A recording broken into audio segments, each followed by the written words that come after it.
Nothing pisses me off more than a happy relationship. And no, it's not because I'm some hater that hates to see people happy, but it's because I'm envious of it. Because no one will ever love me. I will never ever get to experience the joy of lying on a female's thighs while she feeds me grapes and rub on my belly. So I need to hate on relationships to balance out the discriminatory distribution of love. Like, why not me?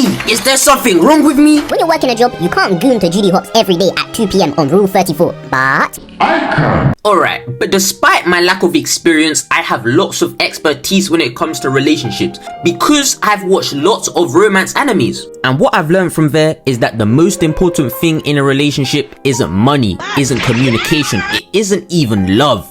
It's love languages. Love languages? I don't really understand it. I personally believe they're silly, but the females like it. A nigga like me who will do anything and everything for the bitches will love it. So if you're a guy like me, you're probably gonna say your love language is physical touch. And a lot of the time when guys say this, they don't mean about no physical touch, about they want hugs and stuff like that. No, they are trying to crush some buns. And I'm saying this from experience. Like, yeah, the head rubs are cool, but the buns are a different story. Like, most guys don't know what a love language is, but they say physical touch because they're trying to get some quick. And no, I'm not trying to meat watch, I'm not trying to meat block either, but some of you guys need to be nerfed a little bit. So ladies, beware. And also, if you're a man asking for a female's love language earlier on in the talking stage, mainly in the texting stage, you have no game. Yes, you may be good looking, but you have no game. You know why? Because I do the exact same thing and I know that I have no game. As a man, asking for the love language so early is really just a Hail Mary. You're really risking it all for some buns. But when it comes to females whose love language is physical touch, it's a lot more complex. Like, yeah, there's the ones who want to be crushed, but then there's the ones who want to do the crushing,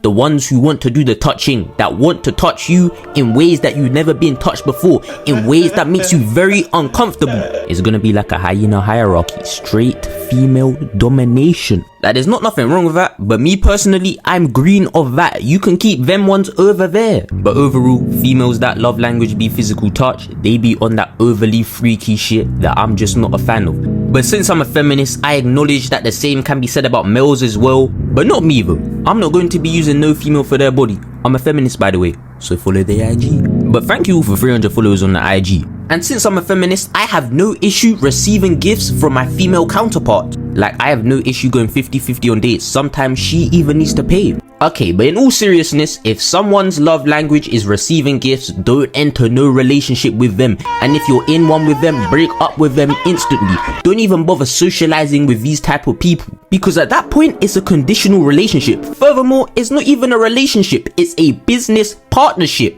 Like, I'm not saying there's anything wrong with giving and receiving gifts. Like, it's my birthday on May 15th, and if all of you want to give me some gifts, I would not mind. In fact, I would be very pleased and very happy, because I'm pretty sure, other than my parents, I'm not going to receive a gift from no one else on this earth. But the issue is that someone needs materialistic things to feel loved. Like, you are a bum, and that just evidently shows me that your father does not love you. Well, at least 9 out of 10 times. And I perfectly understand why their father wouldn't love them. Hell, I'd leave if my child was that needy. Asking me for things like food, water, and Christmas presents. Presents? What the fuck you need Christmas presents for? Little nigga needs to be revising this paper and buying me presents before I become unpresent in my child's life. But on a serious note, people's priorities are in the wrong place. They're more focused on getting gifts and stuff like that than actually maintaining a functional relationship. So I'm gonna be on some selfish shit and say receiving gifts as being a love language is only acceptable when it's me you're giving gifts to. Kings and queens, we need to know our worth. And no, I'm not talking about in the motivational Dr. Umar type of sense. I'm talking about in the financial sense. I can't speak for everyone else, but I know for a fact I do not have the fiscal ability to be financing that type of love language, because my bank account is straight deep fried onion rings. So someone like myself would much rather prefer a partner whose love language is words of affirmation, which is a lot less stress inducing on my bank account, because all you really need to do is compliment them. But these type of people again have low self-esteem. Not low self-esteem due to their father not being in their life, but just low self-esteem due to their appearance. Like, usually these people are chopped or have just recently evolved from being chopped and never got lots of attention from the opposite gender.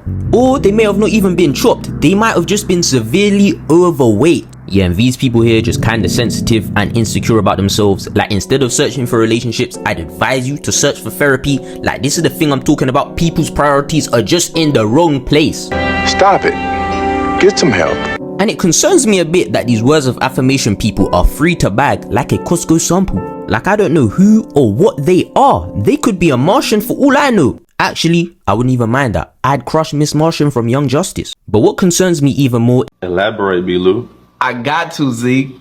So like, is that if words can make someone feel loved, doesn't that mean someone else can bag them as long as they say the right things? And I'm not that confident in my oracy skills to be competing. Like if I ever had to go against a prime Lalo 11, I'm not gonna lie, that's not my girl anymore. She will be snatched off me just like how Bloodhound Q50 be doing them chains. But that nigga has a 12 KD, so you can't really do too much about it. So ladies, watch out, because if your man's love language is words of affirmation, I might take him away from you and have him doing Meek Mill ad-libs. You doing it, man. You deserve it, daddy.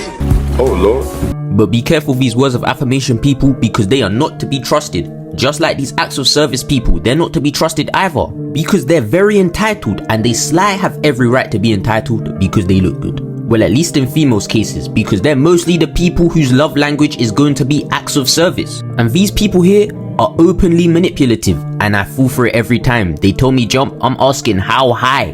But know that if a girl tells you her love language is acts of service, she wants you to be the side piece. She's not openly saying it, but you are going to be the side piece. You're going to be the sugar daddy on the side. And it's the same for men whose love language is acts of service. But instead of having to be good looking, they just need to be slanging that wood. Like I'm talking about that mind control wood.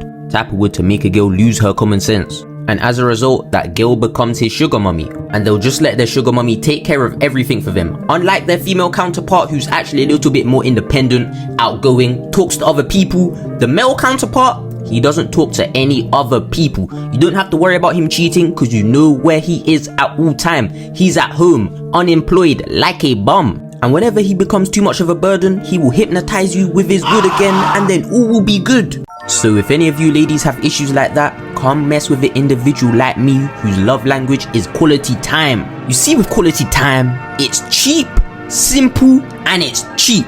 And this shit is sly the closest thing to romance anime type of love.